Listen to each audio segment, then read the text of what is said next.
Au plus profond des terres anciennes, Ryoga trouve l'esprit de Sora Kashiwagi, le légendaire mage guerrier qui a autrefois tenu les lignes de front contre une vague de monstres et sauvé d'innombrables civils. Mais au lieu de rester dans les mémoires comme un héros, Sora a été trahi par son propre commandant, Naruhito Byakugo, qui l'a délibérément utilisé, lui et ses hommes, comme appât, les a abandonnés à la mort, puis s'est approprié toute la gloire tandis que chaque trace du sacrifice de Sora était effacée. Ryoga déterre cette vérité enfouie et transforme la douleur de Sora en une nouvelle offre, la vengeance. Il promet de l'aider à régler ses comptes, mais seulement si Sora accepte de devenir son serviteur mort-vivant. Ce qui suit est encore plus fou. Ryoga prépare un cadavre de dragonien comme réceptacle pour l'âme de Sora, créant un corps bien plus puissant que celui qu'il lui avait donné dans la chronologie précédente. Une fois que Sora accepte, il ressuscite dans ce corps puissant, conserve son attribut de mage guerrier et gagne la capacité de devenir plus fort avec le temps. Mais pourquoi fait-il tout cela? L'humanité vivait son quotidien jusqu'à ce que des monstres commencent à déferler de portails apparus sans avertissement, plongeant finalement le monde dans le chaos. Cependant, certains ont éveillé des capacités grâce au pouvoir d'un système inconnu, et ils furent connus comme les chasseurs qui ont inévitablement sauvé le monde. En conquérant ces portails, les chasseurs gagnaient en puissance, passant du rang 1 étoile au rang 7 étoiles. Étonnamment, ces chasseurs ont atteint le rang 9 étoiles grâce à la faveur des constellations et ont établi les 7 grandes familles qui dirigeaient le monde. Cependant, notre protagoniste, Shinan Ryoga, était une anomalie qui est devenu le premier humain de l'histoire à atteindre le rang 9 étoiles sans la faveur d'une constellation. Cela n'a pas plu aux 7 grandes familles, et les constellations ont décidé que son existence risquait de provoquer l'effondrement de l'ordre mondial. À cause de cela, ils l'ont traqué jusqu'à une ville en flammes pour le tuer. L'une des 7 grandes familles a fait son apparition, ce qui a entraîné une bataille mortelle qui a même coûté son bras droit à notre héros. Il est mis à genoux en regardant son adversaire, un type nommé Dmitri, s'asseoir en face de lui pour se moquer de lui. Apparemment, Dmitri est aussi un chasseur de rang 9 étoiles, et il est l'incarnation d'Odin, le roi des mages. Ryoga est forcé de lui demander pourquoi il essaie de le tuer. Il veut savoir si c'est parce qu'il n'a pas la faveur d'une constellation ou s'il a refusé de servir les 7 grandes familles. Dmitri lui répond qu'il peut simplement dire que c'est les deux. Dmitri mentionne que les constellations veulent sa mort, donc il ne peut rien y faire. Il mentionne que ce serait bizarre si quelqu'un pouvait devenir fort sans les constellations. Dmitri mentionne que Ryoga est un roi immortel qui possède à lui seul un pouvoir rivalisant avec les 7 grandes familles et la faveur des constellations, ce qui fait de lui une menace. En plus de cela, Dmitri dit que les 7 grandes familles ont déjà fort à faire pour se contrôler mutuellement. Dmitri dit à Ryoga qu'il a profané l'ordre naturel parce qu'il est un nécromancien, et qu'en manipulant les morts, il a piétiné la stabilité du monde. Il mentionne que dans une bataille entre 9 étoiles, le pouvoir des constellations décide essentiellement du vainqueur. Mais parce qu'il a choisi un pouvoir immonde, les constellations l'ont abandonné. Dmitri dit à Ryoga que c'est essentiellement la différence entre eux, mais Ryoga le réprimande, lui disant qu'il peut se la raconter en se cachant derrière le pouvoir d'Odin. Ryoga dit alors à Dmitri qu'il discutait avec lui pour gagner du temps, et qu'il est sur le point de lui montrer ce dont il est capable. Ryoga libère alors une aura écrasante pour régénérer les os des morts dans la zone, les relevant tous en tant que morts-vivants. Dmitri se moque de lui, disant qu'il ne savait pas qu'il avait encore autant de pouvoir en lui, et que pour cette raison, il va aussi utiliser sa magie la plus puissante contre lui. Dmitri ne bouge même pas de là où il est alors qu'il invoque une technique vraiment puissante, choquant Ryoga. Il réalise que Dmitri est sur le point d'utiliser l'œil d'Odin, et sans aucun doute, il sait que sa technique ultime n'a aucune chance contre le pouvoir de Dmitri. Ryoga regarde une puissante explosion de magie se diriger vers lui, mais au lieu d'avoir l'air effrayé, il sourit parce qu'il a quelque chose qu'il veut essayer. Dmitri est surpris qu'il rit, et il remarque qu'il y a un objet étrange dans la main de Ryoga. Il s'avère que c'est un artefact capable d'interférer avec le temps, et il s'appelle la montre de poche de Chronos. L'objet détecte le pouvoir d'une constellation, et alors que Ryoga lève l'artefact, l'explosion le frappe, imprégnant l'artefact et remplissant les conditions d'activation. Cela active immédiatement un processus de régression. Apparemment, les conditions d'activation de la montre de poche de Chronos sont que le joueur soit de rang 9 étoiles et d'injecter dans la montre le pouvoir d'une constellation. Comme Ryoga n'a pas le pouvoir de sa propre constellation, il se dit qu'il n'a qu'à emprunter celui de Dmitri. Dmitri regarde avec horreur, demandant à Ryoga ce qu'il a fait. Ryoga le nargue, lui disant que le pouvoir d'Odin dont il est si fier, il va le lui prendre. Ryoga l'insulte, lui disant qu'il va l'écraser ainsi que les 7 grandes familles la prochaine fois qu'ils se rencontreront. À ce moment-là, une lumière vive frappe le champ avant que tout ne devienne blanc. Peu après, Ryoga se réveille dans sa chambre et réalise qu'il est de retour dans la maison où il vivait. Ryoga est furieux que Dmitri ait essayé de le tuer pour une raison aussi nulle, et il est impatient de se venger. Il s'avère que l'artefact est maintenant cassé car deux ne peuvent exister dans une seule dimension, et le temps ne peut être rembobiné à nouveau depuis le point de divergence actuel. Ryoga est content que l'artefact se soit activé même sans le pouvoir de la constellation avec laquelle il avait un contrat.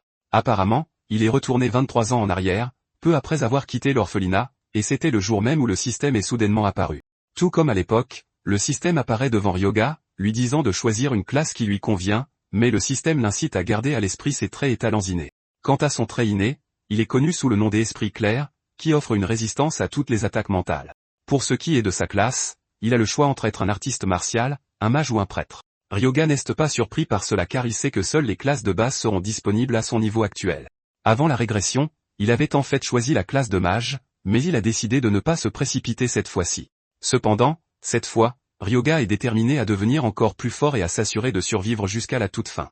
Il prévoit également d'utiliser les informations qu'il a acquises lorsqu'il était un chasseur 9 étoiles. Ryoga se rend immédiatement au marché des chasseurs de Natsuhabara, et la vendeuse lui vante encore les matériaux qu'il ont lorsque Ryoga l'interrompt, lui disant qu'il veut l'anneau de la sombre tristesse. La vendeuse est choquée d'entendre cela car cet objet est maudit, mais Ryoga l'assure qu'il en est conscient, et tout ce qu'il veut savoir, c'est combien coûte l'objet. La vendeuse lui dit alors qu'ils ne seront pas responsables des pertes subies après l'achat s'il veut toujours l'acheter. Ryoga comprend pourquoi la vendeuse agit de cette façon car personne de censé ne paierait 2 millions pour un anneau qui applique tous les malus imaginables. Le simple achat de l'anneau a épuisé la moitié des économies de sa vie. Avant de porter l'anneau, le système lui dit que scène équipée amènera le porteur à être consumé par des malédictions mentales. À l'insu de tous, l'anneau a en fait un secret, car celui qui surmonte la malédiction qu'il contient se verra accorder la connaissance et le pouvoir de la nécromancie. En portant l'anneau, Ryoga se retrouve dans un royaume sombre, et il est surpris de voir que la malédiction qu'il est censé surmonter est Dmitri. Dmitri dit avec vantardise à Ryoga qu'il n'a aucune chance contre lui sans le pouvoir d'une constellation, car il est évident qu'il ne peut être blessé sans la faveur d'une constellation. Il se moque de Ryoga, lui disant qu'il est un nécromancien qui a été abandonné par les constellations. Et même s'il est retourné dans le passé, il n'y a aucun moyen qu'il puisse le vaincre. Il tire une rafale d'énergie de son doigt vers Ryoga, mais Ryoga active simplement sa technique esprit clair, bloquant finalement l'attaque de Dmitri. Grâce à cela, Ryoga réussit l'épreuve de l'anneau de la sombre tristesse, et Ryoga éveille le pouvoir de nécromancien qui réside dans l'anneau. Il s'avère que la seule façon de briser la malédiction de l'anneau est de ne pas résister. Et parce que Ryoga le sait, il a pu devenir le premier nécromancien du monde. Puisqu'il ne peut pas affronter les 7 grandes familles sans la faveur d'une constellation, il décide qu'il va simplement créer une constellation qui le choisira, et c'est le nécromancien. Puisqu'il a réussi l'épreuve, Ryoga a maintenant une option de plus parmi les classes à choisir, qui est la classe de nécromancien. C'est une classe qui utilise les cadavres ou les âmes comme médium pour le pouvoir. En tant que bonus de première classe, il va obtenir le trait guide de la mort. C'est un trait qui réduit la consommation de pouvoir spirituel de 20% lors de l'activation ou du maintien de la magie d'invocation. Ryoga est satisfait de cela, et il se rend compte qu'il n'a que 2 compétences pour le moment, qui sont réveiller les morts, une compétence de rang E, et contrôle des os, qui est aussi de rang E. Quant à la compétence réveiller les morts, il est capable de transformer un cadavre en un mort vivant sans âme. Le contrôle des os, d'un autre côté, lui donne ce qu'il faut pour infuser de la magie dans les os afin de les contrôler librement. Grâce au fait qu'il est retourné dans le temps, son rang a également été réinitialisé au début. Et même si toute la connaissance de la nécromancie de l'anneau est dans sa tête, il ne peut pas encore utiliser les compétences. Ryoga comprend qu'il ne peut pas aller à l'encontre des règles de niveau et de rang d'étoile du système. En suivant le système, il peut atteindre jusqu'à la 7e étoile, mais il ne peut pas atteindre la 9e étoile, qui est le royaume de la transcendance, par des moyens normaux. Ryoga réalise que devenir un nécromancien tôt ne suffit pas, et s'il veut avoir une chance de vaincre Dmitri, il a besoin d'une étoile gardienne. En parlant de l'étoile gardienne, c'est une constellation qui offre une protection aux chasseurs. Peu après, Ryoga fait ses bagages et se dirige vers le temple de Chronos, qui est une ancienne constellation ayant perdu sa lumière après avoir été vaincue par Zeus et les dieux de Helolin. En arrivant au temple, Ryoga sort l'artefact brisé et le fracasse sur l'autel. Cela change immédiatement tout le scénario, et Ryoga se retrouve dans le royaume du roi déchu des titans, Chronos. Chronos demande avec colère qui est venu troubler sa paix, mais Ryoga se contente de saluer le type. Chronos se rapproche de Ryoga et remarque l'artefact dans ses mains. Il lui demande immédiatement s'il remonte le temps, et Ryoga le confirme. Chronos est impressionné en entendant cela, disant que ce n'est pas un mince exploit, mais il veut savoir pourquoi Ryoga l'a réveillé. Chronos est le père de Poséidon, et il est le dieu qui a avalé ses enfants après avoir entendu la prophétie de la chute des titans. Cependant, il a été dépouillé de tout par Helolympe et laissé à l'oubli. Ryoga est certain qu'il en veut toujours à Helolympe. Quand Ryoga répond enfin à la question de Chronos, il lui demande s'il veut se venger. Chronos est stupéfait par la question, et il demande à Ryoga ce qu'il veut dire par là. Ryoga répond simplement, disant à Chronos qu'il pourra se venger s'il devient son étoile gardienne. Chronos est furieux en entendant cela, demandant à Ryoga s'il pense qu'un simple humain comme lui peut s'immiscer dans sa vengeance. Il lui demande s'il pense que quelqu'un comme lui peut faire tomber Helolin. Chronos tend sa main vers Ryoga avec colère, mais Ryoga prend rapidement la parole, révélant qu'il a atteint la 9e étoile sans l'aide d'aucune constellation, et que Zeus est l'un des dieux dont il veut se venger. Il s'avère que Ryoga cherche à abattre les 7 grandes maisons, pas seulement les Romanov. Ryoga dit à Chrono que s'il bat les grandes familles, Helolympe perdra son emprise sur la terre, ce qui marquera le début de sa vengeance. Chrono dit à Ryoga qu'il parle de vengeance, mais ce qu'il vient de mentionner n'est qu'un petit objectif. Chrono lui dit qu'il est peut-être assez fort pour activer son horloge, mais il lui fait savoir que quelqu'un choisi par les constellations ne peut pas suivre la voie d'un nécromancien. Chronos dit carrément à Ryoga qu'il ne peut pas s'aligner avec quelque chose qui défie la providence car leurs natures sont complètement différentes. Ryoga convient que c'est peut-être vrai pour le dieu du temps, mais c'est une autre affaire pour le dieu de la moisson. Apparemment, les constellations forment des contrats basés sur la compatibilité avec l'origine et la nature d'une personne, pas sur la force. En gros, Chronos est le dieu de la moisson et du temps, et la faux est un symbole de la moisson, qui est aussi le symbole de la mort. La moisson et la mort représentent toutes deux des cycles, la mort et la renaissance, ce qui signifie qu'elle défie l'ordre naturel. Chronos est furieux en entendant cela, et il crie sur Ryoga, lui demandant comment il ose l'associer à la mort. Chronos exhorte Ryoga à ne pas s'emballer, mais Ryoga lui dit de mettre sa fierté de côté. Ryoga lui demande s'il veut vivre sans pouvoir ni non, tout en lui disant qu'il est libre de rester un vieux schnock entêté s'il veut continuer à être sous la coupe de El Olympe pour toujours. Ryoga lui dit qu'il est venu parce qu'il pensait qu'il choisirait la vengeance même si cela signifiait se changer lui-même. Ryoga exhorte Chronos à se joindre à lui pour qu'ils puissent reconquérir leur pouvoir afin d'écraser El Olympe. Au fond de lui, Ryoga sait que sa seule chance est que Chronos se joigne à lui, et il ne peut pas se permettre de la laisser passer. Chronos sourit alors, disant à Ryoga qu'il n'a pas oublié sa vengeance, mais qu'il devra prouver qu'il peut en devenir la force motrice. Il demande à Ryoga s'il est conscient qu'inverser sa nature lui causera une immense douleur, mais il l'exhorte à l'endurer, l'assurant qu'il deviendra son étoile gardienne s'il y parvient. Ryoga est choqué que Chronos ne perde même pas de temps, et avant que Ryoga ne s'en rende compte, Chronos tend la main vers lui pour le nommer comme son saint. Ryoga est perplexe quant à ce qu'il entend par saint, mais avant même qu'il ait la chance d'y penser, le pouvoir de Chronos déferle en lui. Apparemment, un saint reçoit le pouvoir divin en tant que représentant d'une constellation. Et comme il possède déjà l'élément sombre d'un nécromancien, Ryoga sent les deux forces s'affronter en lui. Ryoga est mis à rude épreuve, mais il sait qu'il perdra sa seule chance d'obtenir une étoile gardienne s'il s'évanouit.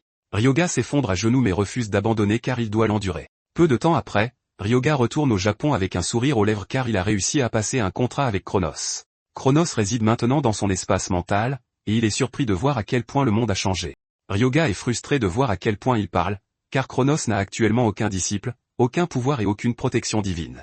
Chronos est peut-être revenu en tant que constellation, mais il a été contraint d'endosser le rôle d'une faucheuse à cause de la faux. Ryoga comprend qu'il lui revient de tout reconstruire à partir de zéro pour que Chrono puisse retrouver son pouvoir. Chrono admet qu'il est excité car cela fait si longtemps, et il exhorte Ryoga à répandre son nom partout puisqu'il est maintenant un saint. En gros, un saint est la classe la plus élevée de la lignée des prêtres, et Ryoga n'arrive pas à croire que Chronos a simplement transformé un nécromancien en prêtre. Ryoga a également obtenu une compétence, Saint du Chevalier Blanc. C'est un sort sacré qui supprime toute pénalité lors de l'utilisation des compétences de nécromancien. De plus, il a le Drain de vie, un sort sacré qui absorbe la force vitale de la cible et peut être utilisé pour l'amélioration physique ou comme élément de guérison. C'est essentiellement un pouvoir sacré qui a été souillé par la mort. Alors que les prêtres utilisent le pouvoir sacré accordé par les dieux, les nécromanciens utilisent l'énergie spirituelle, et c'est la première fois que Ryoga entend dire qu'on peut les utiliser ensemble. Ryoga dit à Chronos qu'utiliser des invocations de nécromancien et des compétences sacrées de saint en même temps, c'est de la triche. Chronos dit alors à Ryoga qu'il n'est pas seulement une étoile gardienne, car il ne l'a pas simplement choisi comme son représentant. Ryoga réalise alors que tout était prévu depuis le début, et Chrono éclate de rire, disant qu'il était autrefois le roi des dieux. Ryoga sourit, disant qu'il pourrait bien se diriger vers le jardin ancien car c'est l'endroit parfait pour tester son nouveau pouvoir. En parlant des portails, ce sont des portes vers une autre dimension, et ils sont classés comme flux, qui disparaissent une fois que le boss et le noyau sont vaincus. Il y a aussi les fixes, qui existent en permanence. Et quant au jardin ancien, c'est une entrée fixe. Le prérequis est d'une étoile, et c'est un portail de taille moyenne. Comme le jardin ancien est de type fixe et a une limite d'entrée d'une étoile, il est facile pour les chasseurs débutants d'y entrer. En arrivant à l'entrée du portail, Ryoga remarque que les autres chasseurs présents cherchent un groupe. Même s'il avait l'habitude de faire ça n'a jamais abouti à une équipe décente. Soudain, Ryoga est approché par un groupe qui veut savoir s'il est intéressé pour se joindre à eux. Ryoga refuse simplement la proposition du type en lui disant que ça ira. Le type est embarrassé et demande à Ryoga s'il s'en sortira seul, car il semble être un nouveau chasseur. Les coéquipiers du type lui disent de ne pas s'inquiéter pour Ryoga, car c'est lui qui a refusé leur offre de former un groupe. Ryoga, de son côté, est plus qu'heureux d'être seul car il va tester ses nouvelles compétences. En entrant dans le jardin ancien, Ryoga remarque que l'environnement est calme, et il sait que le schéma habituel est que quelque chose lui saute dessus. Il n'a pas fini de dire cela qu'un gobelin se jette sur lui par derrière. Ryoga esquive facilement le coup du gobelin, laissant le monstre à découvert. Ryoga l'attrape alors par le cou, le remerciant de s'être donné la peine de se faire tuer. Ryoga active son trait inhérent, le chevalier blanc, convertissant ainsi le pouvoir spirituel en pouvoir sacré. Il ajoute également le drain de vie pour absorber la vitalité du gobelin. Le gobelin hurle d'horreur alors que sa vitalité quitte son corps, et Ryoga réalise que la sensation d'utiliser le pouvoir sacré et le pouvoir spirituel est assez similaire. Quelques instants plus tard, Ryoga a fini d'absorber la vitalité du monstre et le laisse tomber au sol. À ce moment-là, Ryoga réalise que ses stats ont augmenté, et il est surpris qu'en drainant les monstres, il puisse augmenter ses stats. D'après ses calculs, il réalise qu'en tuant 25 gobelins, il aurait gagné un niveau. Comme d'habitude, Chrono apparaît et demande à Ryoga s'il aime son nouveau pouvoir, et Ryoga ne peut s'empêcher d'admettre que c'est incroyable. Comme il a maintenant un corps de gobelin qui traîne, Ryoga décide d'essayer son pouvoir de résurrection des morts vivants. Il utilise sa formule de commande habituelle, et sans aucun problème, le gobelin se relève. On l'informe que, comme le niveau d'achèvement du zombie est élevé, les stats du gobelin ont augmenté de 97,2%. Le gobelin est classé une étoile, et Ryoga en déduit qu'il peut faire le travail d'une personne dans le jardin ancien. À ce moment-là, 3 autres zombies s'émergent au loin, et Ryoga décide de les utiliser comme sujet de test. Il lâche son gobelin zombie sur le trio, et celui-ci attrape l'un des gobelins. Il le plaque au sol tout en lui mordant le cou. L'un des gobelins lacère le gobelin dans le dos, mais à leur grande surprise, cela n'affecte pas le gobelin mort-vivant. Ryoga se moque des autres zombies en leur disant que leur camarade est maintenant un mort-vivant, et qu'il ne mourra pas même s'il frappe ses points vitaux. Ryoga attrape immédiatement l'un des gobelins par derrière et draine ses signes vitaux. Ryoga essaie ensuite son drain de vie sur le gobelin mort que le gobelin mort-vivant a tué. Étonnamment, cela fonctionne, et Ryoga sourit car il réalise que ça marche sur une large plage de tolérance. Puisque c'est le cas, Ryoga décide d'accélérer le rythme. Apparemment, il existe un dicton chez les nécromanciens qui dit que tant qu'on parvient à vaincre le premier, l'objectif est à moitié atteint. En d'autres termes, créer le premier mort-vivant est la partie la plus difficile. Et une fois cet obstacle franchi, tout devient beaucoup plus facile. En un rien de temps, Ryoga a déjà 4 gobelins morts-vivants dans son armée, et il les lâche sur les autres gobelins qui le rencontrent. Une bataille féroce s'ensuit entre eux, et l'un des gobelins normaux plonge son couteau dans un gobelin mort-vivant, et il panique en réalisant que cela ne suffit pas à l'abattre. Chrono n'est pas entièrement satisfait de l'issue du combat, et il demande à Ryoga s'il va apporter un peu de dignité à la bataille. Mais Ryoga lui dit de s'habituer au scénario, car c'est ainsi que combat un nécromancien. Peu de temps après, Ryoga est informé qu'il a atteint la limite maximale de morts-vivants contrôlables, qui est de 20. Alors que la bataille continue, 3 gobelins décident qu'il vaut mieux fuir que se battre, mais une flèche enflammée surgit de nulle part, tuant les gobelins normaux. Ryoga ordonne immédiatement à ses gobelins morts-vivants de s'arrêter, et il dit à quiconque se cache de se montrer. Le trio qu'il avait approché plus tôt pour essayer de former un groupe avec lui sort de sa cachette, et Ryoga confirme immédiatement qu'il les connaît. Apparemment, ce sont les chasseurs de l'ombre jumeaux, et l'expression de Ryoga devient glaciale lorsqu'il s'en souvient. Apparemment, ils avaient été envoyés pour l'assassiner avant sa régression. Les chasseurs de l'ombre jumeaux, Yuma et Yukarando, étaient réputés en tant que chasseurs faux jumeaux. Ryoga se souvient qu'il était pénible à affronter à l'époque, mais pour le moment, ils n'ont pas l'air forts. Ryoga n'est pas vraiment surpris car ils ne sont encore que des chasseurs d'une étoile. Cependant, il sait qu'ils n'étaient que 2 à l'époque, et le dernier type semble être un nouveau membre. Chrono dit à Ryoga que c'est une bonne option d'éliminer les futurs ennemis à l'avance, mais Ryoga n'est pas tout à fait d'accord, car il sait que les 2 n'ont fait qu'accepter une demande d'assassinat, et qu'ils n'avaient rien de personnel contre lui. Yuma demande alors à Ryoga si c'est lui qui contrôle le zombie, et Ryoga comprend leur confusion et leur choc, car la classe de nécromancien ne sera pas encore très connue avant un certain temps. Ryoga répond à la question en disant que c'est son invocation, et il se dit qu'il a besoin de gens pour lui servir de porteur, donc le groupe ferait parfaitement l'affaire. De plus, il pense que leur principale raison de devenir chasseur est l'argent. Ryoga leur demande alors s'ils sont prêts à travailler avec lui, et Yuma est déconcerté par la question. Ryoga lui dit qu'il veut laisser la collecte des pierres magiques au groupe, leur précisant que le partage sera de 80 à 20. Il révèle qu'il va vaincre les ennemis pour que le trio puisse se faire de l'argent facile. Après avoir entendu l'offre, Yuma et ses amis se retournent pour en discuter. Yuka dit à Yuma qu'ils ne peuvent pas faire confiance à Ryoga, et le troisième est d'accord avec elle car il n'a jamais entendu parler d'un chasseur qui invoque des zombies. Après des minutes de discussion sérieuse qui ont semblé une éternité, Yuma se retourne enfin et dit à Ryoga qu'il accepte. Cependant, il veut que le partage soit de 50-50. Ryoga lui dit simplement que le mieux qu'il puisse faire est un partage à 70-30, et que s'ils ne sont pas intéressés, ils peuvent partir. Yuma n'a d'autre choix que d'accepter, et le troisième, Ibara, essaie de faire revenir Yuma sur sa décision. Cependant, Yuma lui dit d'arrêter de se dégonfler, révélant que Ryoga les aurait tués s'il l'avait voulu. Yuma peut voir à quel point Ryoga est confiant, car il est entré dans le portail sans aucun équipement. Il est presque certain qu'ils vont gagner de l'argent s'ils le suivent. Peu de temps après, le trio est déjà épuisé d'avoir travaillé si dur pour ramasser les monolithes, car Ryoga ne ralentit même pas. Ils ont réussi à amasser une montagne de monolithes en un rien de temps, et Yuma est abasourdi car même s'il savait que Ryoga n'était pas ordinaire, il ne s'attendait pas à ce que ce soit à ce point. Pendant qu'il essaie de reprendre leur souffle, Ryoga est toujours occupé à tuer les gobelins, attendant que l'équipe vienne ramasser les monolithes. Yuma suggère nerveusement qu'il fasse une pause, mais Ryoga continue simplement de créer plus de cadavres de gobelins pour eux. À ce stade, le trio admet que Ryoga n'est pas humain. Quelque temps plus tard, Ryoga décide de vérifier son statut puisqu'ils ont éliminé un grand nombre de gobelins. Ryoga est stupéfait quand il réalise que ses statistiques totales ont augmenté de 212 points en seulement 3 heures d'extermination de monstres. Ryoga est satisfait d'avoir le drainage de vie en raison de son efficacité, ce qui a élevé ses caractéristiques au niveau d'un chasseur de niveau 4. Ryoga décide alors qu'il est temps pour lui d'affronter le boss, puisque ses statistiques ont augmenté. Quelques instants plus tard, il arrive dans le domaine du boss où il le trouve assis sur le trône, entouré de ses gardes. Le roi gobelin nargue Ryoga, lui disant qu'il a marché vers sa mort, mais Ryoga réplique en disant qu'il est simplement un idiot qui se prend pour le roi de la montagne. Yuka interpelle Ryoga en disant que le chaman gobelin est le boss du sud, et qu'il serait préférable de ne pas le provoquer. Le roi gobelin ordonne alors à ses soldats d'attaquer Ryoga pour le forcer à s'agenouiller devant lui. Au même moment, Ryoga déchaîne ses gobelins morts-vivants, et une bataille acharnée s'engage entre eux. L'un des gobelins morts-vivants est abattu, mais Ryoga le remplace simplement en relevant un autre gobelin mort. Yuma est sous le choc car ils sont en infériorité numérique, mais Ryoga transforme simplement les cadavres en ses invocations. À ce moment-là, le roi gobelin se lève et brandit son bâton d'eau tout en chantant d'étranges incantations.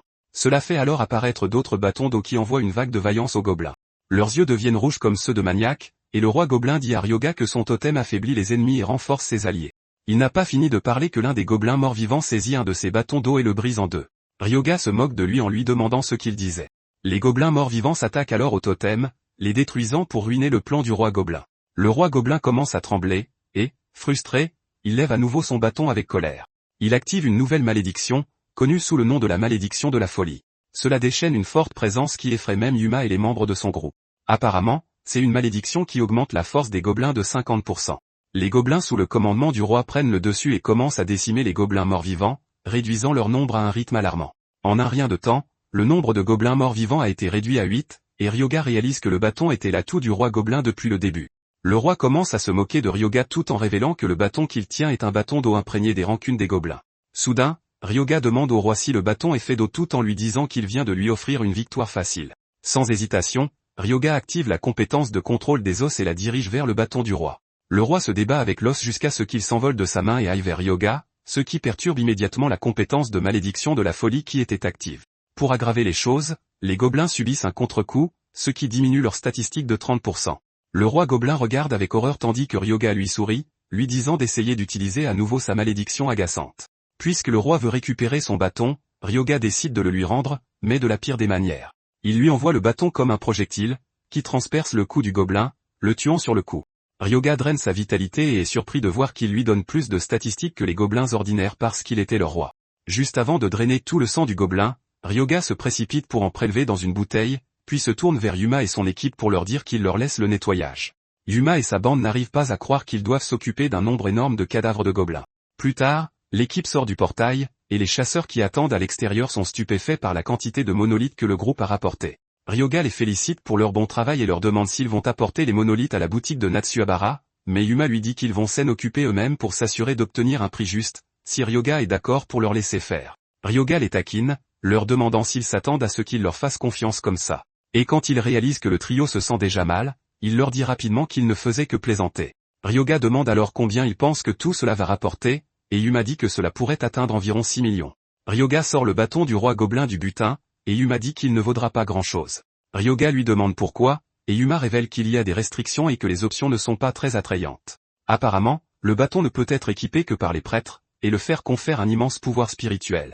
Cependant, il érode l'esprit de son porteur. Il augmente le pouvoir spirituel, mais en même temps, seul un prêtre peut l'équiper.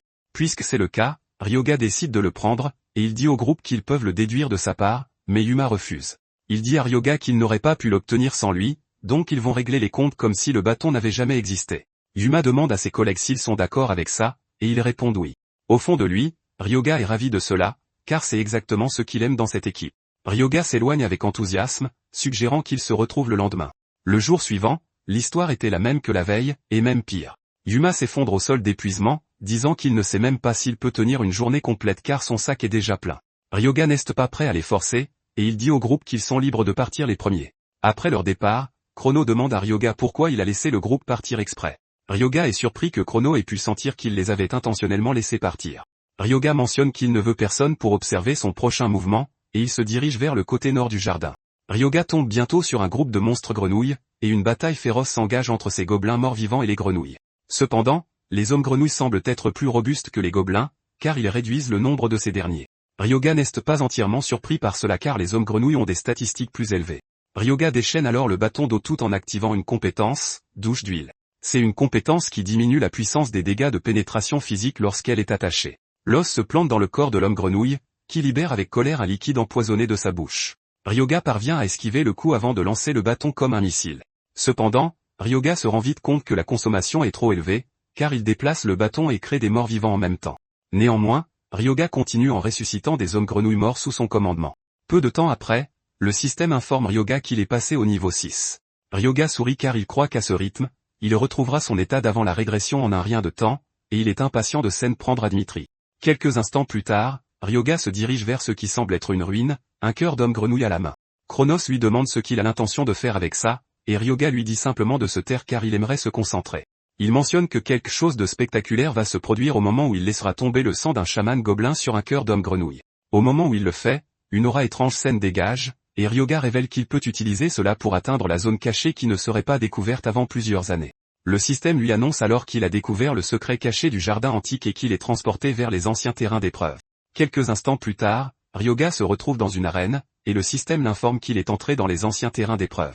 Apparemment, il l'avait trouvé avant la régression, mais comme il était de rang 2 étoiles à l'époque, il ne pouvait pas y entrer. Soudain, un faisceau de lumière apparaît devant lui, et un monstre en émerge progressivement. Le système l'informe que l'épreuve est limitée à un seul participant, et qu'il doit prouver son courage et son potentiel sur les terrains d'épreuve.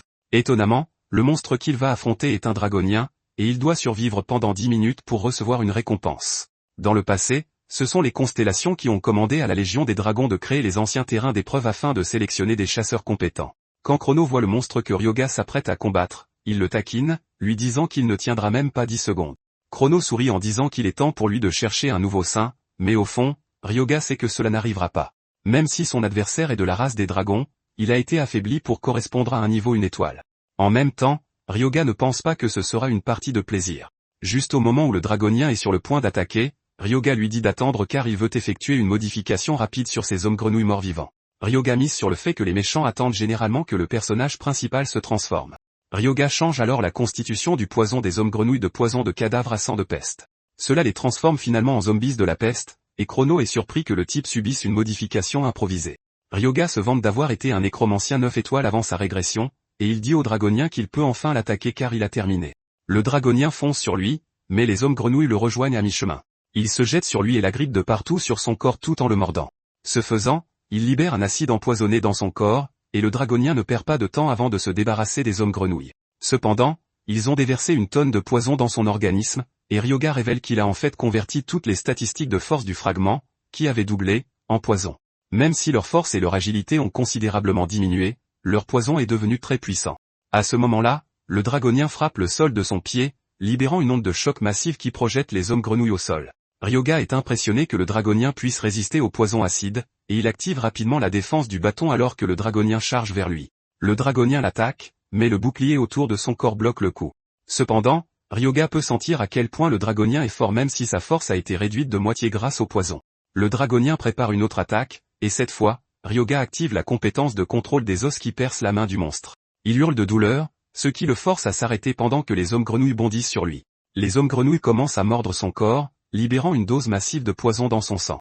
Bien qu'il soit déjà faible, le dragonien essaie toujours de repousser les hommes grenouilles. Ryoga est impressionné par ses derniers efforts, mais il sait qu'il est déjà arrivé au bout du rouleau. Comme prévu, le dragonien s'effondre sur ses genoux, et Ryoga retire le bâton d'eau qui était logé dans sa main. Le dragonien étant incapable de bouger, Ryoga s'approche de lui et commence à drainer sa vitalité. Finalement, Ryoga a réussi à nettoyer les terres anciennes, et Chronos a été impressionné que Ryoga puisse vaincre un dragonien avec une simple horde de morts-vivants. Ryoga rappelle alors à Chronos qu'il avait déjà dit qu'il n'allait pas mourir. À ce moment-là, le système lui annonce que le saut d'endurance a été gravé. C'est un objet qui réduit le temps de latence après avoir subi des dégâts de 40%, augmente la vitesse d'alignement du mana de 20%, et réduit le vacillement en cas de dégâts tout en améliorant la concentration. Et contrairement aux bénédictions des constellations ou à la magie de soutien, c'est un buff permanent. C'est en gros un saut de grade suprême, et Ryoga sourit parce qu'il vient d'obtenir quelque chose de vraiment bien. En même temps, il s'intéresse au cadavre du dragonien, et Chronos lui demande ce qu'il compte faire du corps du monstre. Ryoga stocke le cadavre, disant qu'il ne va pas le gaspiller car il prévoit de créer un mort-vivant encore plus fort. Cependant, pour ce faire, il aura besoin d'outils d'alchimie, et il se demande si l'alchimiste qu'il connaissait à cette époque a déjà ouvert son atelier. Après avoir quitté le donjon, il se dirige vers la préfecture de Saitama, et il est surpris que rien n'ait changé, même par rapport à avant sa régression. En arrivant devant le bâtiment, une énorme explosion retentit depuis l'intérieur de l'atelier. Mais Ryoga n'est pas surpris car il sait déjà quel genre de personne il vient rencontrer. Le type ouvre alors la porte de l'atelier pour aérer, et Ryoga lui sourit, lui disant qu'il l'a enfin trouvé. Apparemment, cet alchimiste est celui qui a établi la première formule mondiale pour la production en masse de potions de grade moyen. Il s'est aussi fait un nom en tant qu'alchimiste numéro 1 du Japon. Son nom est Shintani Ronya, et il est connu comme le grand alchimiste. Ryoga s'approche du type, se présente et lui demande s'il a une minute à lui accorder. Ronya répond que cela ne le dérange pas, mais il aimerait savoir qui est Ryoga car il se trouve actuellement devant son laboratoire personnel. Ryoga lui dit qu'il est là parce qu'il aimerait utiliser son équipement d'alchimie, ce qui provoque chez lui une certaine répulsion. Ryoga dit au type de ne pas être complètement mécontent car il ne fait que les emprunter, ce qui aboutirait à une situation gagnant-gagnant. Ryoga dit à Ronya qu'il travaille actuellement sur des potions de santé de grade moyen, et Ronya est choqué en entendant cela, demandant à Ryoga comment il est au courant. Ryoga entre simplement dans son labo en lui disant qu'il va l'aider à stabiliser une potion qui est instable. Quelques instants plus tard, Ryoga tient sa promesse, et Ronya est complètement stupéfait. Ryoga comprend pourquoi il est si surpris, et c'est parce que Ronya ne découvrirait cela que des années plus tard. Ryoga suggère alors qu'il essaie, et il se coupe avec une lame. Ryoga verse alors la potion dessus, et à la surprise de Ronya, la blessure guérit immédiatement comme si elle n'avait jamais existé. Ronya est abasourdi, et il essaie de prendre la potion à Ryoga, mais Ryoga refuse. Voyant à quel point il est désespéré, Ryoga lui demande s'il est curieux de connaître la formule. Ronya admet que oui, et Ryoga lui suggère de lui prêter main forte pendant un certain temps s'il veut obtenir la formule. Ryoga l'assure qu'il lui apprendra des recettes de potions et beaucoup d'autres choses s'il accepte de travailler avec lui, mais il lui fait savoir que les redevances seront partagées à 60-40. Au fond de lui, Ryoga sait qu'il est impossible pour lui de résister à une offre aussi alléchante. Une fois qu'ils sont d'accord, Ryoga sort le cadavre du dragon, et Ronya lui demande ce que c'est. Il répond simplement qu'il est un nécromancien, et qu'il prévoit de transformer le corps du dragon en un cadavre spécial. Ryoga réalise que Ronya est curieux de toute cette affaire, et il suggère que Ronya vienne l'aider. Ronya n'est pas d'accord, disant qu'ils n'ont pas encore signé de contrat, donc il ne voit aucune raison de l'aider. Ronya dit à Ryoga qu'il l'autorise seulement à utiliser l'espace pendant qu'il réfléchit à tout ça. Chronos est surpris que Ronya soit si sur ses gardes, et Ryoga lui fait savoir que c'est compréhensible à cause de ce qu'il a vécu. Apparemment, il a obtenu d'excellents résultats en tant que chercheur pour la plus grande société du pays, DayZ, mais son patron Sen est attribué tout le mérite. Finalement, il a été forcé de démissionner, et c'est essentiellement pour cette raison qu'il ne fait pas confiance aux gens. Chronos est déçu d'entendre cela, et il dit que le monde des humains n'est que trahison et obsession, mais Ryoga lui rappelle que lui et les autres dieux ne sont pas si différents. Ryoga interpelle alors Ronya, disant qu'il est conscient qu'il hésite à signer car il ne sait pas vraiment de quoi il est capable. Puisque c'est le cas, il lui suggère de l'aider dans ce qu'il fait afin qu'il puisse voir par lui-même. Ronya accepte à contre-cœur, et Ryoga lui tend un outil tout en lui indiquant la quantité de pierre de rang F qu'il doit faire fondre et le ratio. En un rien de temps, Ronya a terminé, ce qui a impressionné Ryoga qui a immédiatement conclu que Ronya est l'homme de la situation. Pendant ce temps, Ronya se demande ce que Ryoga fait avec le cadavre. Apparemment, tout ce qu'il a fait vise à améliorer les performances du mort-vivant, ce qui nécessite de superposer des formules et des malédictions encore et encore. Après 3 jours de travail acharné, ils ont enfin terminé les panneaux. Alors que Ronya est déjà épuisé, Ryoga reste actif comme s'il n'avait rien fait de stressant. Ronya se demande quel genre de personne est Ryoga, car il a été capable de redémarrer le cœur d'un cadavre en utilisant du mana. Même si les méthodes de Ryoga sont folles, il n'a d'autre choix que d'admettre qu'il a les compétences. Impressionné, Ronya dit à Ryoga qu'il va accepter sa proposition initiale, et Ryoga lui demande s'il en est sûr. Ronya mentionne qu'il lui aurait fallu au moins 2 ans pour terminer une potion de soins de niveau intermédiaire sans l'expertise de Ryoga. Comme il est intéressé par l'avancement de ses recherches, il dit à Ryoga que l'accord l'intéresse. Ryoga est ravi d'entendre cela, et il dit à Ronya qu'il a hâte de travailler avec lui en tant que son alchimiste exclusif.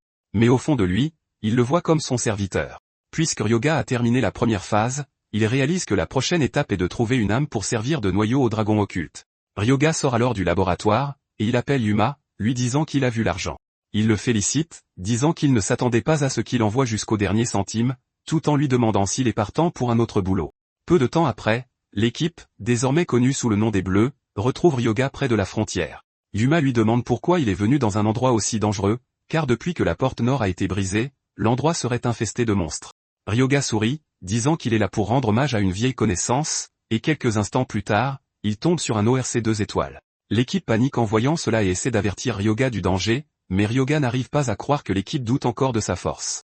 Il décide alors de profiter de l'occasion pour tester les os traités. En utilisant le contrôle des os, il envoie l'os sur l'orque, et l'orque lance également sa lance sur Ryoga. Cependant, cela s'avère être un mauvais combat pour l'orque car Ryoga change facilement la trajectoire de l'os. Il perce le corps de l'orque qui hurle de douleur, mais Ryoga le félicite quand même, lui disant qu'il est plus coriace qu'il n'en a l'air car il visait en fait son cœur. L'orque attrape l'os et le retire, se jetant sur Ryoga, mais les bleus interviennent. Yuma bloque le chemin de l'orque avec son bouclier pendant qu'une explosion frappe l'orque. Ryoga décide alors d'envoyer 3 os vers l'orque, et celui-ci ne parvient pas à tout bloquer, ce qui entraîne sa mort fatale. Yuma est sous le choc car il n'arrive pas à croire que Ryoga vient de vaincre un ORC 2 étoiles. Ryoga presse l'équipe de se ressaisir car le vrai travail est sur le point de commencer. Yuma est complètement confus par tout cela, rappelant à Ryoga qu'il a dit être là pour rendre un dernier hommage. Ryoga ressuscite l'orque qu'il vient de tuer en mort-vivant, et il assure à Yuma qu'il n'a pas oublié sa mission, car la personne qu'il recherche est dans le village des orques. Ryoga ajoute qu'ils vont se faire un max de fric, et cela suffit à attirer l'attention de l'équipe. Ryoga continue d'abattre des orques, et en un rien de temps, il atteint le niveau 13. Peu de temps après, le système l'informe qu'il a dépassé la limite de statistiques pouvant être absorbées d'une seule race et qu'il ne peut plus absorber de statistiques de la race des orques. Ryoga n'est pas surpris car il ne s'attendait pas à ce que tout soit infini. Ryoga suggère alors qu'il arrête leur chasse pour la journée. Et juste avant même qu'il ne suggère d'installer le camp, Yuma et les autres ont commencé à préparer à manger. Ryoga les taquine, disant qu'ils sont venus préparer, et Yuma lui rappelle que c'est déjà leur 3e jour de chasse. Cette nuit-là, Ryoga dit à l'équipe qu'ils se dirigeront vers le campement des orques le lendemain, car ses statistiques ont déjà augmenté. Avant que le trio ne s'endorme, Ryoga met des orques de garde pour qu'ils puissent bien se reposer. Ryoga, de son côté, s'assoit à l'extérieur du camp pour évaluer la situation actuelle. Comme son niveau a un peu augmenté, il se dit qu'il est temps pour lui de lire les nouvelles connaissances débloquées. Il inspecte alors la bibliothèque du savoir où il peut consulter les connaissances laissées par le précédent seigneur de la mort. Il y a un livre en particulier dont il aimerait obtenir la connaissance, mais le système lui dit qu'il n'a pas la permission tant qu'il ne remplit pas la condition, qui est d'être au niveau 45 ou plus. Ryoga prend alors les livres 1 étoile de la bibliothèque pour commencer à les lire, même s'il avait déjà atteint les 9 étoiles dans sa vie précédente. Sans se plaindre, Ryoga s'assoit pour lire assidûment les livres, et après avoir étudié si longtemps, il est informé qu'il a acquis une nouvelle compétence. Le lendemain matin, Ibara se réveille avec un ORC qui le dévisage, et il hurle de peur. Ryoga le taquine en lui demandant pourquoi il surréagit encore alors qu'il voit ça tous les jours. Yuma dit alors à Ryoga que l'orque a l'air différent de la veille. Apparemment, il a une armure d'eau autour de lui, et il est même devenu plus grand. Ryoga le confirme, révélant qu'il a un peu modifié les orques. Grâce à la modification, on les appelle désormais des zombies en armure dotée d'une force et d'une endurance surhumaine. Ryoga avait obtenu 2 compétences, l'armure d'eau, qui permet de transformer des os en armure à portée, et la chair grouillante. Cela permet de manipuler la chair attachée à un cadavre, et convaincu qu'il est prêt, Ryoga dit à l'équipe qu'il est temps pour eux de se diriger vers le campement ORC. Après une longue journée de voyage, ils arrivent enfin au village ORC, et les orques se préparent immédiatement au combat dès qu'ils remarquent que des ennemis approchent de leur cher village. La première vague d'or est facilement abattue par Ryoga grâce à sa compétence de contrôle des os, les découpant avec des os. À ce moment-là, le chef ORC apparaît avec une hache de guerre pour motiver sa troupe. Il donne ses ordres, et les archers orques tirent des flèches sur les débutants, mais la défense de Yuma parvient à bloquer les attaques. Yuka leur rend l'appareil en leur tirant des flèches enflammées, leur perçant la peau et retardant leur avancée. Chrono est impressionné par cela, et il dit à Ryoga qu'elle est plutôt utile. Quelques instants plus tard, les orques ont enfin l'occasion de charger vers Ryoga et son équipe, et Ryoga déchaîne sa propre armée d'or morts-vivants. L'armée de morts-vivants prend un avantage écrasant sur les orques normaux, et Ryoga est content d'avoir lu les livres car il en a tiré de bonnes connaissances. Alors que la bataille progresse, les orques commencent à avoir peur, mais Ryoga leur fait savoir qu'ils n'ont encore rien vu. L'armée d'or morts-vivants charge les orques normaux, déchirant leur corps comme du beurre. Chaque fois que les orques normaux tentent de riposter, leurs attaques sont bloquées par l'armure d'eau qui entoure les orques morts-vivants. Chaque fois que l'armure est endommagée et que sa durabilité est réduite, Ryoga utilise simplement sa compétence pour la réparer. Il active également la compétence de chair grouillante, ainsi que les morceaux de chair attachés aux orques. Cela ruine leur formation, et Yuma reste abasourdi car il réalise que Ryoga n'est pas seulement fort, mais qu'il est dans une toute autre catégorie. Voyant comment les orques sont dominés, le chef ORC active le mode berserk faisant finalement évoluer les orques en une variante spéciale. Ryoga s'y attendait déjà, et cela ne le surprend pas vraiment. Le chef de l'escouade d'or charge alors vers Ryoga, mais Ryoga se contente de l'intercepter à mi-chemin avec assez d'eau pour transformer son corps en passoire. L'orque s'effondre sur les genoux et essaie de retirer l'os de sa poitrine, mais Ryoga lui dit qu'il est hors de question qu'il permette une chose pareille. Ryoga augmente l'intensité de l'os, consommant encore plus de vie de l'orque qui hurle d'agonie. Ce faisant, Ryoga consume son mana et réalise que contrôler 6 os à la fois n'est pas un jeu d'enfant. Il comprend qu'il n'a pas le choix car l'orque retrouvera sa mobilité si l'un des os en lui est délogé. Ryoga comprend que la seule solution est de percer le cœur de l'orque d'un seul coup. Ryoga augmente l'intensité de l'effet de l'os, drainant son mana jusqu'à 42%. Mais à ce moment précis, l'orque s'effondre finalement au sol. Épuisé, Ryoga ne perd pas de temps et utilise le drain de mana sur l'orque. Il parvient à récupérer le mana qu'il a perdu, et dès que les autres orques voient cela, ils se retournent pour tenter de s'enfuir. Cependant, Ryoga n'a pas l'intention de les laisser s'échapper et active la compétence de chair tortillante. La chair déjà attachée à leur corps entre immédiatement en action, mordant dans leur corps et les faisant tomber au sol. Cela donne à l'armée de morts-vivants orques une chance de leur sauter dessus et de les achever. Après la bataille, des monopierres vertes commencent à émerger des corps des orques, et Yuma se dit curieux de savoir combien vaudront les pierres. Ryoga révèle alors que le vrai prix n'est pas les pierres de mana, mais la hache de sang que le chef brandissait. C'est une arme de rang qui a une grande durabilité. Elle a été forgée à partir de sang raffiné, et elle est imprégnée d'une sorcellerie qui amplifie le pouvoir de son porteur. Sa force augmente à mesure qu'elle absorbe du sang. Ryoga sourit en tenant la hache, disant que nettoyer le village ORC en valait vraiment la peine. Ryoga donne alors la hache à Yuma, lui disant qu'il la lui confie. Yuma l'assure qu'ils vont s'assurer de ramasser toutes les monopierres pour qu'ils puissent se reposer un peu. Au lieu de se reposer, Ryoga se dirige vers ce qui semble être un arbre hideux. Il parle à l'arbre, lui disant de sortir pour qu'ils puissent discuter, mais il n'obtient aucune réponse. Ryoga n'est pas du genre à accepter un non comme réponse, et il frappe l'arbre avec un os si fort que l'arbre prend vie, demandant à Ryoga ce qu'il veut. L'arbre se transforme en une forme humanoïde, et Ryoga salue le type connu sous le nom de Sora Kashiwagi, le mage guerrier. Une aura sombre entoure le type, et il demande à Ryoga comment il connaît son nom. Ryoga répond qu'il est impossible qu'il ne connaisse pas son nom, car il est le héros qui a tenu les lignes de front il y a 35 ans pour empêcher la vague de monstres de déferler vers le sud. Il s'avère qu'il l'avait en fait transformé en mort-vivant avant la régression. Apparemment, le Japon a pu survivre grâce à des héros comme Sora. C'était une force de la nature qui s'est fait un nom sur les lignes de front durant les premiers jours du grand cataclysme. Il s'avère qu'il possède un talent à la fois pour les arts martiaux et la magie, ce qui lui a valu le surnom de mage guerrier. Après avoir entendu les louanges que Ryoga lui adressait, Sora a supposé que son sacrifice n'avait pas été vain. Ryoga lui dit alors que tous les noms n'ont pas été retenus, et Sora lui demande ce que cela signifie. Ryoga lui demande alors s'il se souvient de Naruhito Byakugo, qui était le sous-maître de la guilde Aragiri. Dans un flashback, on voyait Sora sur le front avec ses hommes, et quand il a réalisé à quel point la situation était grave, il a demandé des renforts. Son commandant était Naruhito, et Sora l'a informé qu'il y avait encore des civils dans la zone. Cependant, son chef lui fait savoir qu'aucune assistance ne peut être envoyée à sa position, laissant Sora et son équipe à l'abandon. C'est à ce moment-là qu'il a compris qu'il avait prévu de les utiliser comme appât depuis le tout début.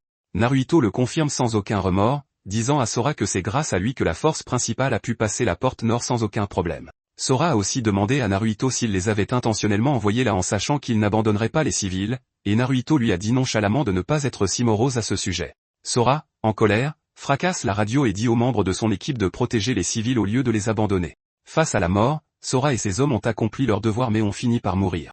Ryoga l'informe alors que Naruhito est devenu un héros tandis que tous les dossiers relatifs à Sora ont été effacés. Ryoga lui dit nonchalamment à quel point il est tragique que ce soit lui qui soit mort, mais que quelqu'un d'autre soit parti avec sa gloire. Ryoga le taquine en disant qu'il n'aurait pas pu reposer en paix si c'était lui. Les paroles de Ryoga touchent tellement Sora qu'il lui hurle dessus de colère, lui disant d'aller droit au but. Ryoga dit alors audacieusement à Sora qu'il l'aidera à se venger s'il passe un contrat avec lui pour devenir un mort-vivant. Ryoga sort le corps du dragoncien, disant à Sora qu'il a déjà préparé un réceptacle pour son âme. Sora fait savoir à Ryoga qu'il n'avait jamais envisagé la vengeance dans son état actuel, mais que s'il doit faire ce que Ryoga veut, il a une condition. Il dit à Ryoga qu'il est libre de l'utiliser comme bon lui semble, mais qu'il ne veut rien avoir à faire avec le fait de blesser des innocents. Ryoga se souvient que le type lui avait posé exactement la même condition avant sa régression, ce qui montre qu'il n'a pas changé. C'est bien ce qu'on attend d'un héros, et Ryoga promet au type qu'il fera comme il a dit. Les deux étant d'accord, Sora entre dans le corps du dragoncien pour devenir le mort-vivant de Ryoga. Apparemment, avant sa régression, il avait fait posséder l'âme de Sora par un chevalier squelette, et il avait réussi à le faire évoluer en chevalier infernal. Mais il avait toujours pensé à ce qui se passerait s'il avait donné à Sora un corps plus fort dès le début. Chrono est satisfait de la perspicacité de Ryoga, car il pouvait voir qu'il avait renforcé le corps du dragoncien en prévision de quelque chose comme ça. Ryoga lit alors une information spéciale à l'écran, lui disant que le mort-vivant qu'il vient de créer peut grandir. À mesure que l'âme grandit, elle pourra tirer encore plus de puissance du cadavre. Ryoga est époustouflé par cela car c'est un trait que Sora n'avait pas quand il l'a mis dans le chevalier squelette. En plus de cela, il a conservé le trait de mage guerrier, et Ryoga demande à Sora comment il se sent dans son nouveau corps. Sora admet que c'est plutôt bien, mais dit à Ryoga que c'est inférieur à quand il était en vie. Au même moment, Ryoga reçoit une notification indiquant que le dragon est incomplet, laissant Ryoga réfléchir à ce qu'il a fait qui l'a rendu incomplet. Néanmoins, il pense que c'est un bien meilleur départ que la dernière fois. Ryoga l'appelle alors son sbire, lui disant qu'il est temps pour eux de partir. Cela vexe Sora, et il refuse d'y aller car il n'aime pas l'idée d'être appelé un sbire. Ryoga lui demande s'il doit l'appeler par son ancien nom, mais il refuse, disant qu'il l'a déjà jeté. Ryoga n'arrive pas à croire à quel point ce type est agaçant, et il ne se souvient pas qu'il était comme ça. Sora commence à penser à un nom qui intimiderait les ennemis rien qu'en l'entendant, mais il a du mal à en choisir un. Ryoga fait alors quelques suggestions, de Fafnir à Tiama, mais Sora les rejette toutes. Quelques minutes plus tard, ils se disputent toujours sur le nom à lui donner, et Ryoga pense juste à lui mettre un coup de poing au visage. Après de longues discussions, il se décide finalement pour Fafnir. Au moment de partir, Fafnir arrête Ryoga, disant qu'il est complètement nu et doit mettre quelque chose. Il se précipite vers la cabane à côté d'eux et arrache un morceau de vêtement, qu'il noue autour de sa taille. Fafnir décide enfin qu'il est temps de partir, et Ryoga est frustré de voir à quel point il est agaçant. Plus tard, ils se rendent au laboratoire de Ronia, et il est choqué que Ryoga ait réussi à faire bouger le cadavre. Ronia est tellement époustouflé qu'il se met à tourner autour de Fafnir en demandant à l'étudier. Fafnir demande à Ryoga s'il peut frapper le type au visage car il le met vraiment mal à l'aise, mais Ryoga refuse, disant que Ronia est leur partenaire. Yuma et les autres arrivent aussi, disant à Ryoga qu'ils vont à Tokyo pour trier les objets qu'ils ont obtenus, et Ryoga leur donne le feu vert. Après leur départ, Ryoga sort le chef ORC car il a aussi des projets pour lui. Ronia lui demande ce qu'il s'apprête à fabriquer, et Ryoga lui demande s'il est curieux, mais Ronia dit non, disant que son bras a failli tomber la dernière fois rien qu'en mélangeant des herbes. Avant même de s'en rendre compte, il est déjà en train de mélanger à nouveau des herbes car il ne peut tout simplement pas retenir sa curiosité. De plus, il sait que Ryoga dépasse toujours ses attentes, donc il est impossible qu'il ne soit pas curieux. Ryoga commence alors à travailler sur le cadavre, enlevant la chair du corps. Et quand il a terminé, Ronia lui donne l'extrait qu'il vient de produire. Il verse ensuite l'extrait sur le squelette pour le renforcer. Et une fois terminé, le squelette obtient le statut de mort-vivant avec 2 boucliers. Ryoga se dit que la meilleure chose à faire est de faire du squelette son garde du corps. Ryoga dit au squelette que chaque fois qu'il utilisera le drain de vie, c'est lui qui le protégera. Ronia n'est pas vraiment impressionné à l'idée de devoir travailler avec un squelette, et Ryoga lui fait savoir que les os ont un énorme avantage. Il dit qu'ils sont légers et qu'ils ne pourrissent même pas sans préparation. Contrairement aux zombies, qui ont une durée de vie limitée, le squelette reste tel quel tant qu'il continue d'être alimenté en pouvoir spirituel.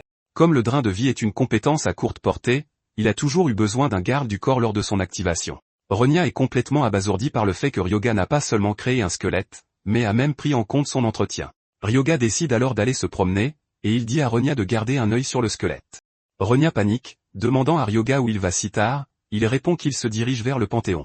Apparemment, son niveau a augmenté, et il a été contacté pour venir recevoir un sort sacré. Ronia panique en entendant ça, car il ne savait pas que Ryoga était un fichu prêtre. Ryoga dit au gars qu'il est un fervent croyant, mais Ronia n'est pas d'accord, disant que c'est impossible même si le monde était sens dessus-dessous. Ryoga ne peut même pas argumenter avec lui, et il change simplement de sujet, lui demandant s'il a terminé l'enregistrement du brevet pour la potion de soins de niveau intermédiaire.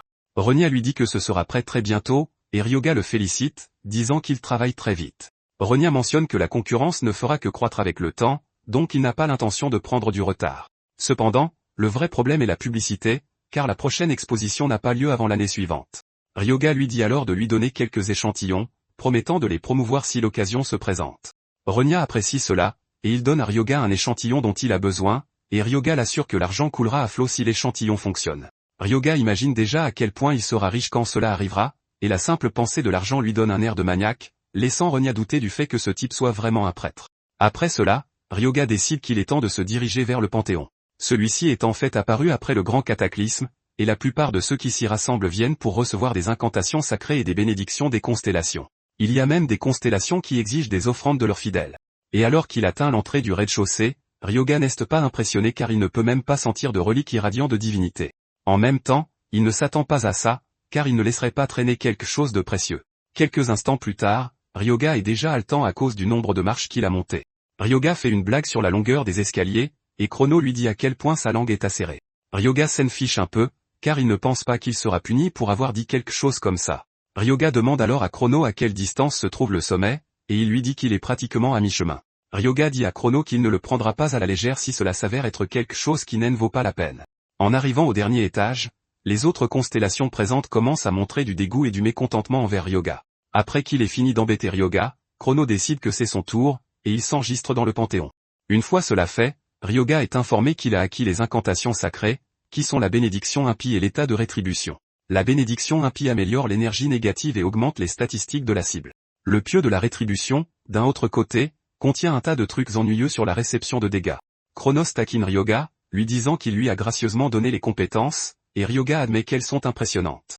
Chronos éclate de rire, mais à ce moment-là, le système informe Ryoga que Chronos n'a pas un statut divin suffisant car il manque d'accomplissement et de reconnaissance. Son rire se glace soudainement quand il voit ça, et Ryoga ne peut s'empêcher de se moquer de lui pour avoir pris de grands airs auparavant. Cependant, il est satisfait d'être devenu plus fort. Quelques instants plus tard, Ryoga sort du Panthéon pour être défié par un grand type qui lui demande pourquoi il sort du Panthéon. Le type, Satak Shigeru, semble savoir qui est Ryoga. Ryoga lui demande qui il est, et il rappelle à Ryoga qu'il s'occupait de lui à l'orphelinat. Et après avoir révélé son nom, Ryoga se souvient de lui comme de l'ordure qui extorquait les gens.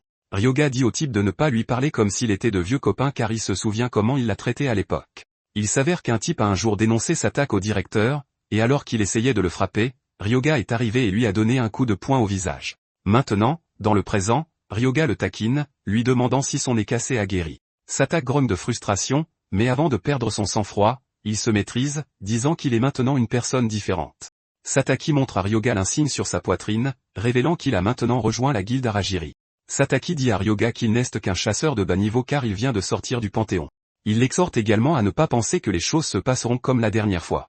Ryoga, de son côté, le taquine, lui disant qu'il n'a pas l'air différent de ce dont il se souvient. Cela énerve tellement Satak qu'il lance un coup de poing à Ryoga, mais quelqu'un attrape son bras, lui disant qu'ils sont en plein milieu de la ville. Cette personne est le chef de l'équipe d'intervention de la guilde Aragiri, Jomon Ragu. Satak essaie de dire à son patron à quel point Ryoga est arrogant, et Jomon suggère qu'il aille se battre ailleurs pour pouvoir régler ça correctement. Au fond de lui, Jomon cherche à punir Ryoga pour avoir cherché la bagarre avec la guilde Aragiri alors qu'il sait qui ils sont. Satak se moque de l'idée que Jomon suggère de régler leurs différends à coups de poing, disant que Ryoga vient juste de devenir un chasseur. Cependant, Ryoga n'est pas du genre à fuir un combat, et il dit à Satak qu'il est partant. Satak est choqué d'entendre ça, et Ryoga en profite pour se moquer de lui à nouveau, lui demandant s'il se dégonfle déjà. 100 est assez pour pousser Satak à dire qu'il n'y a pas de retour en arrière. Quelques instants plus tard, ils arrivent au centre d'entraînement de la guilde Aragiri. Les deux entrent dans l'arène, et Ryoga invoque Fafnir, disant à Satak que ce sera lui qui se battra puisqu'il est un prêtre. Satak n'est pas vraiment inquiet car il croit que Ryoga a une capacité de pacotille. De plus, il a un collier et des bagues qui augmentent aussi ses propres statistiques. Après avoir tout mis en place, le match est déclaré ouvert. Satak n'a même pas encore bougé qu'il taquine déjà Ryoga, lui demandant s'il a peur. Ryoga ne revient pas à quel point Satak est grande gueule, et Fafnir est également excité de tomber sur Aragiri sitôt. Il décide qu'il va tester la force de son corps tout en disant qu'il n'a pas l'intention de se retenir. Cependant, Ryoga lui dit de ne pas terminer le combat en un seul coup car il y a quelque chose qu'il aimerait tester. Fafnir accepte, même si ce sera assez difficile. Satak fait alors le premier pas, se jetant sur Fafnir avec sa lance, mais Fafnir lève facilement la jambe pour esquiver l'attaque. Satak déchaîne une autre technique de lance, mais Fafnir l'esquive encore. Satak repart à l'attaque avec son agilité folle. Jomon est impressionné par les mouvements de Satak croyant que le combat se terminera plus tôt que prévu.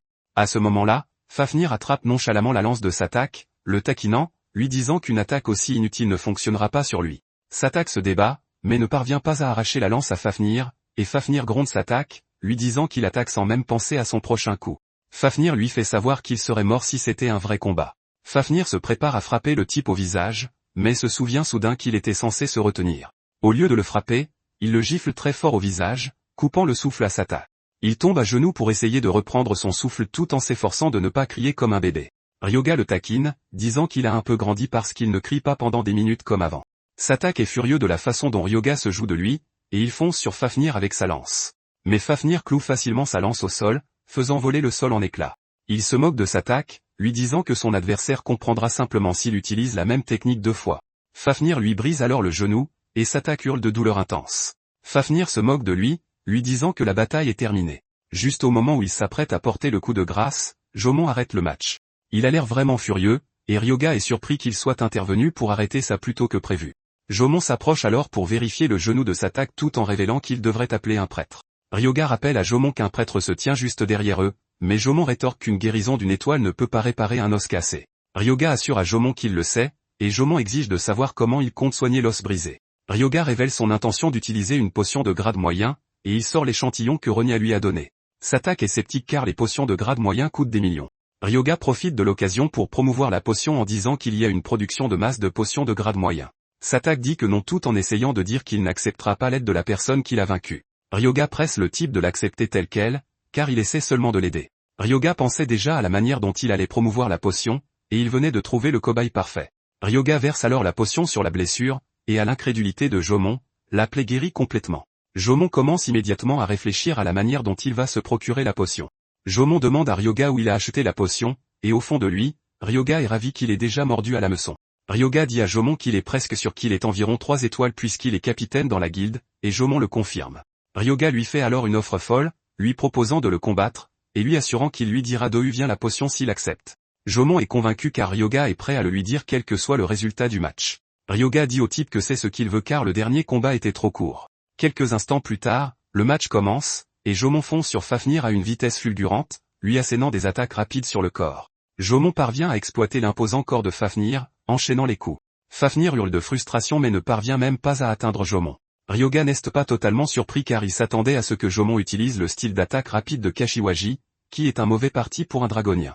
C'est précisément pour cette raison qu'il a utilisé la potion comme appât pour provoquer le type. Car si Fafnir rencontre un adversaire qu'il ne peut pas combattre correctement, il le sentira. Au lieu d'être frustré, Fafnir est déterminé à s'habituer à ce style de combat avec son corps lent. Ryoga loue sa détermination en disant que c'est pour ça qu'il est son bras droit. Puisque Fafnir est déterminé à gagner, Ryoga décide qu'il serait mal de sa part de rester en retrait. Il confère alors à Fafnir la bénédiction impure, le préparant pour le vrai combat.